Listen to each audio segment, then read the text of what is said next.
নমস্কাৰ প্ৰিয় দৰ্শকসকল অসমীয়া বাৰ্ষিক ৰাশিফলৰ শিতানলৈ সকলোকে স্বাগতম জনাইছোঁ। এইবাৰ অসমীয়া নৱবৰ্ষটো অৰ্থাৎ ইংৰাজীৰ 2025-26 বৰ্ষটো আপোনাৰ বাবে কেনেদৰে অতিবাহিত হ'ব সেই বিষয়ে আজিৰ ভিডিঅ'ত আপোনালোকে জানিব পাৰিব। এইবাৰ অসমীয়া নৱবৰ্ষত বৃহস্পতি গ্ৰহই বছৰটোৰ ভিতৰতে দুবাৰকৈ ৰাশি পৰিৱৰ্তন কৰিব। লগতে বৃহস্পতি গ্ৰহ এই বছৰ 12 বছৰৰ মূৰত পূৰ্ণ বলি অৱস্থাত কৰ্কট ৰাশিত প্ৰৱেশ কৰিব। গতিকে 12 বছৰৰ মূৰত গুৰু বৃহস্পতি যেতিয়া উচ্চ অৱস্থালৈ যাব তেতিয়া ৰাশি চক্ৰত এক বিশেষ ভাল পৰিৱৰ্তন দেখা দিব। গতিকে আপোনাৰ বাবে কি ফলাফল এই বছৰত গুৰু বৃহস্পতি লৈ আনিব সেই বিষয়েও ভিডিঅ'টোৰ মাজত আপোনালোকে জানিব পাৰিব। আজি অৱশ্যে আমি কুম্ভ ৰাশিৰ ব্যক্তিসকলৰ এই বছৰ অসমীয়া নৱবৰ্ষই কি ভাল খবৰ লৈ আনিব সেই বিষয়ে ভিডিঅ'টোৰ মাজত আপোনালোকক জনাম। আৰু কুম্ভ ৰাশিৰ ব্যক্তিসকলৰ কেৰিয়াৰ, ধন টকা পইচাৰ, প্ৰেম, বিবাহ, ব্যৱসায় বাণিজ্যৰ লগতে স্বাস্থ্য, পাৰিবাৰিক আদি সকলো দিশৰ ফালৰ পৰা এইবাৰ অসমীয়া নৱবৰ্ষটোই কি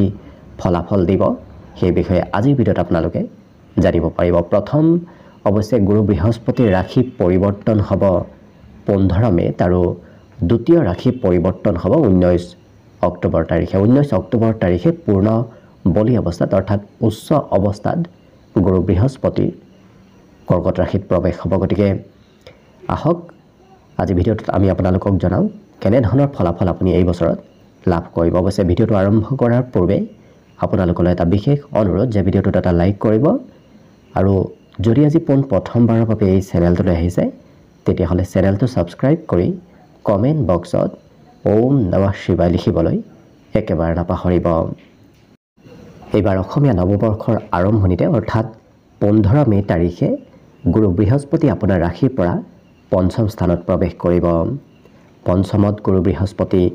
অতি বিশিষ্ট কাৰক হৈ পৰে। গতিকে এই বছৰত আপোনাক গুৰু বৃহস্পতিয়ে বিশেষ সুফল প্ৰদান কৰিব। কাৰণ পঞ্চমত গুৰু বৃহস্পতিৰ স্থিতিয়ে আপোনাক শিক্ষা দীক্ষাত সুফল প্ৰদান কৰিব, প্ৰেম সম্পৰ্কত মধুৰতা আনিব। যদি আপুনি বিবাহিত তেতিয়াহ'লে সন্তানৰ পৰা বিশেষ লাভ, বিশেষ উন্নতিৰ সম্ভাৱনা এই বছৰত দেখা পাব। লগতে গুৰু বৃহস্পতিৰ পূৰ্ণ দৃষ্টি আপোনাৰ ভাগ্যস্থানত থাকিব, যাৰ বাবে এই বছৰত ভাগ্যত উন্নতি হ'ব। বিশেষকৈ 19 অক্টোবৰলৈকে আপোনাৰ মনৰ আশাবোৰ পূৰ্ণ হোৱাৰ সম্ভাৱনাও যথেষ্ট আছে। যিসকল ব্যক্তিয়ে উচ্চ শিক্ষা ল'ব বিচাৰি আছে এই বছৰটো অত্যন্ত শুভ বছৰ তেওঁলোকৰ বাবেও। আৰু উপাৰ্জন পাতিও বৃদ্ধি পাব, কাৰণ একাদশ স্থানত গুৰু বৃহস্পতিৰ পূৰ্ণ দৃষ্টি থাকিব, যাৰ বাবে উপাৰ্জন পাতি এই বছৰত বৃদ্ধিৰ প্ৰবল সম্ভাৱনা দেখা পোৱা গৈছে। আৰু যিহেতু আপোনাৰ ৰাশিৰ ওপৰত পূৰ্ণ দৃষ্টি থাকিব, পঞ্চমত গুৰু বৃহস্পতিৰ স্থিতি হোৱাৰ লগে লগে আপোনাৰ ওপৰত গুৰু বৃহস্পতিৰ পূৰ্ণ দৃষ্টি থাকিব, যাৰ বাবে যদি বিগত বছৰত স্বাস্থ্যত দুৰ্বলতা আছিল এই বছৰত স্বাস্থ্যত উন্নতি সবলতাৰ যোগ দেখা পোৱা গৈছে। দৈহিক সৌন্দৰ্যতা বৃদ্ধি পাব, মান সন্মান সমাজৰ পৰা প্ৰাপ্তিৰ যোগ এই বছৰত দেখা পোৱা গৈছে। গতিকে লক্ষ্য কৰিলে এই বছৰ আপোনাৰ সকলো দিশত গুৰু বৃহস্পতিয়ে বিশেষ সুফল প্ৰদান কৰিব। যিহেতু আপোনাৰ একাদশ স্থানৰ অধিপতি হৈ পঞ্চমত প্ৰৱেশ কৰিব আৰু একাদশত পূৰ্ণ দৃষ্টিও থাকিব, যাৰ বাবে উপাৰ্জন পাতিত বৃদ্ধিৰ যোগ দেখা পোৱা গৈছে। আপুনি কথা বতৰাৰে আনক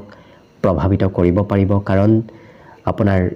দ্বিতীয় স্থানৰ অধিপতি হৈ পঞ্চমত প্ৰৱেশ কৰিব। গতিকে পঢ়া শুনাটো আপোনাৰ এক ব্যক্তিত্বত থাকিব, যাৰ বাবে আপুনি আনক প্ৰভাৱিত কৰিব পাৰিব। আপুনি যি কথা ক'ব সেই কথাবোৰ এই বছৰত ফলদায়ক হৈ পৰিব, সেই কথাবোৰ আখৰে আখৰে লগা দেখা যাব। গতিকে লক্ষ্য কৰিলে 19 অক্টোবৰলৈকে গুৰু বৃহস্পতিৰ বিশেষ সুফল লাভ কৰিব এই কুম্ভ ৰাশিৰ ব্যক্তিসকলে। কিন্তু 19 অক্টোবৰৰ পিছত বৃহস্পতি গ্ৰহ আপোনাৰ ষষ্ঠ স্থানত প্ৰৱেশ কৰিব। ষষ্ঠ স্থানত প্ৰৱেশ কৰাৰ পিছত অৱশ্যে অকণমান মধ্যম ফল আপুনি লাভ কৰিব। বিশেষকৈ সেইখিনি সময়ত স্বাস্থ্যত কিছু গুৰুত্ব দিয়াৰ, স্বাস্থ্যৰ যত্ন ৰখাৰ অকণমান প্ৰয়োজনীয়তা আহি পৰিব। কিন্তু ষষ্ঠত স্থিতি হৈ গুৰু বৃহস্পতিৰ পূৰ্ণ দৃষ্টি আপোনাৰ কৰ্মস্থানত থাকিব, যাৰ বাবে কৰ্মত উন্নতিৰ প্ৰবল যোগ দেখা পোৱা গৈছে। কাৰণ ষষ্ঠত উচ্চ অৱস্থাত থকাৰ বাবে গুৰু বৃহস্পতি যথেষ্ট বলৱান হৈ পৰিব, যাৰ বাবে গুৰু বৃহস্পতিৰ সেই অমৃতময় দৃষ্টি আপোনাৰ কৰ্মস্থানত পৰাৰ লগে লগে কৰ্মত উন্নতি কৰ্মত লাভালাভৰ যোগ এই বছৰত 19 অক্টোবৰৰ পিছত দেখা পোৱা গৈছে কিন্তু তথাপি আপুনি যেতিয়া ষষ্ঠত প্ৰৱেশ কৰিব গুৰু বৃহস্পতিক আৰু অকণমান সন্তুষ্ট কৰাৰ চেষ্টা কৰিব দেখিব তেতিয়া আৰু শুভ ফল নিশ্চয় লাভ কৰিব এই বছৰত 19 অক্টোবৰৰ পিছত পিতৃৰ কিবা সুখবৰ হয়তো লাভ কৰিব পাৰে পিতৃৰ উপাৰ্জনত বৃদ্ধি পাব এই বছৰত 19 অক্টোবৰৰ পিছত লগতে ধনস্থানত পূৰ্ণ দৃষ্টিয়ে আপোনাৰ হাতত কিন্তু ধন টকা পইচাৰ সঞ্চয় কৰাব 19 অক্টোবৰৰ পিছত আপুনি হাতত ধন ৰাখিব পাৰিব সঞ্চয়ও কৰিব পাৰিব কিন্তু তীৰ্থ ভ্ৰমণ তীৰ্থ যাত্ৰাৰ যোগ এই বছৰত দেখা পোৱা গৈছে গতিকে 19 অক্টোবৰৰ পিছত আপোনাৰ হয়তো সৰু সুৰা যাত্ৰা সৰু সুৰা ভ্ৰমণ এই বছৰত হ'ব পাৰে বাকি সকলো দিশত শুভ শত্ৰু এই বছৰত বৰ বিশেষ আপোনাৰ ওপৰত প্ৰভাৱ দিব নোৱাৰে কাৰণ শত্ৰু আপোনাৰ ওচৰত আহিলেও সেই শত্ৰু বশীভূত হৈ পৰিব গতিকে কোনো ধৰণৰ চিন্তা কৰাৰ প্ৰয়োজন নাই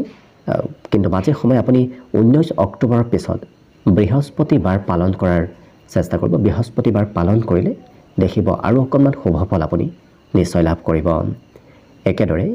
29 মাৰ্চ তাৰিখে শনিদেৱ আপোনাৰ ৰাশিৰ পৰা দ্বিতীয় স্থানত প্ৰৱেশ কৰিব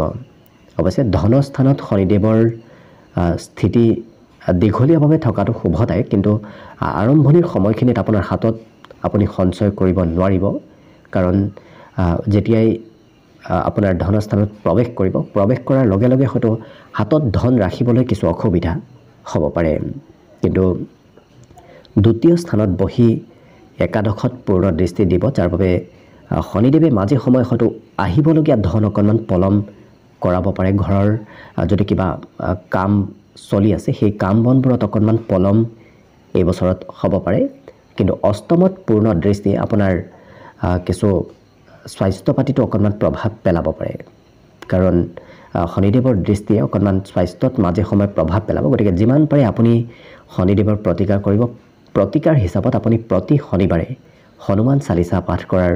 চেষ্টা কৰিব ৰাতিপুৱাৰ ভাগতে কৰিব দেখিব সকলো ধৰণৰ ৰাহু কেতু জনিত আৰু শনিজনিত পীড়াৰ পৰা আপুনি নিশ্চয় মুক্তি লাভ কৰিব পাৰিব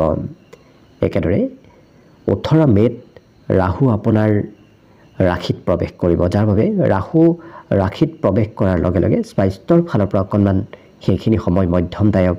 হৈ পৰিব গতিকে এই বছৰত আপুনি স্বাস্থ্যত কিছু গুৰুত্ব দিয়াৰ প্ৰয়োজন আছে হয়তো মনত বিভিন্ন ধৰণৰ চিন্তা এই বছৰত আহিব পাৰে গতিকে আপুনি ৰাহু কেতুৰ প্ৰতিকাৰৰ মাজে সময়ে কৰি থকাৰ চেষ্টা কৰিব প্ৰতিকাৰ হিচাপত আপুনি প্ৰতি শনিবাৰে হনুমান চালিচা পাঠ কৰিবলৈ একেবাৰে নাপাহৰিব দেখিব আপুনি ৰাহু কেতুজনিত পীড়াৰ পৰাও যথেষ্টখিনি মুক্তি নিশ্চয় লাভ কৰিব পাৰিব অৱশ্যে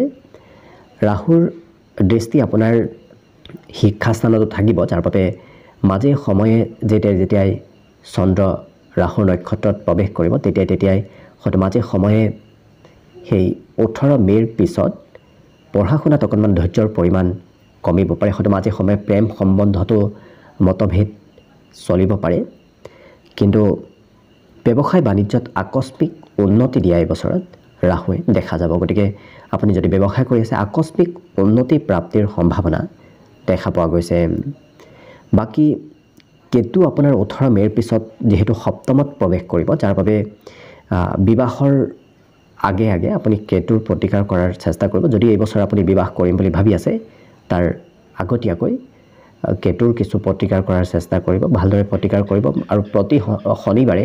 আপুনি হনুমান চালিচা পাঠ কৰিবলৈ একেবাৰে নাপাহৰিব দেখিব কেতুজনিত পীড়াৰ পৰা আপুনি নিশ্চয় মুক্তি লাভ কৰিব শনিবাৰ আৰু মঙ্গলবাৰ এই দুটা বাৰত হনুমান চালিচা পাঠ কৰিবলৈ একেবাৰে নাপাহৰিব আৰু কিন্তু কেতুৰ দৃষ্টি একাদশত থকাৰ লগে লগে আপোনাৰ মাজে সময়ে আকস্মিক ধন প্ৰাপ্তিৰ যোগ আহি পৰিব যাৰ বাবে হঠাৎ কৰবাৰ পৰা ধন আগমনৰ এই বছৰত সম্ভাৱনা আপোনাৰ যথেষ্ট দেখা পোৱা গৈছে ভাতৃ ভগ্নীৰ কিবা হয়তো ভাল খবৰ এই বছৰত আপুনি লাভ কৰিব পাৰে কিন্তু বাকি যেহেতু এই ৰাশিৰ ব্যক্তিসকলৰ এই বছৰ গুৰু বৃহস্পতি 19 অক্টোবৰলৈকে বিশেষ শুভ অৱস্থাত থাকিব যাৰ বাবে বিভিন্ন প্ৰকাৰ শুভ ফল নিশ্চয় লাভ কৰিব কাৰণ গুৰু বৃহস্পতি ত্ৰিকোণত থকাৰ লগে লগে এই ৰাশিৰ ব্যক্তিসকলে শুভ ফল লাভ কৰিব অশুভ গ্ৰহৰ সেই দুখাদোষবোৰো গুৰু বৃহস্পতিয়ে যথেষ্টখিনি নোহোৱা কৰা দেখা যাব। গতিকে অমৃতময়ী দৃষ্টি আপোনাক নিশ্চয় সকলো ফালৰ পৰা উন্নতি প্ৰগতি দিয়া দেখা যাব। গতিকে আশা কৰিছোঁ এইবাৰ অসমীয়া নৱবৰ্ষটো যেন আপোনাৰ বাবে শুভ আৰু মংগলময় হৈ পৰক, তাৰেই কামনাৰে ভিডিঅ'টো আজিৰ বাবে ইমানতে সামৰণি মাৰিছোঁ। ধন্যবাদ।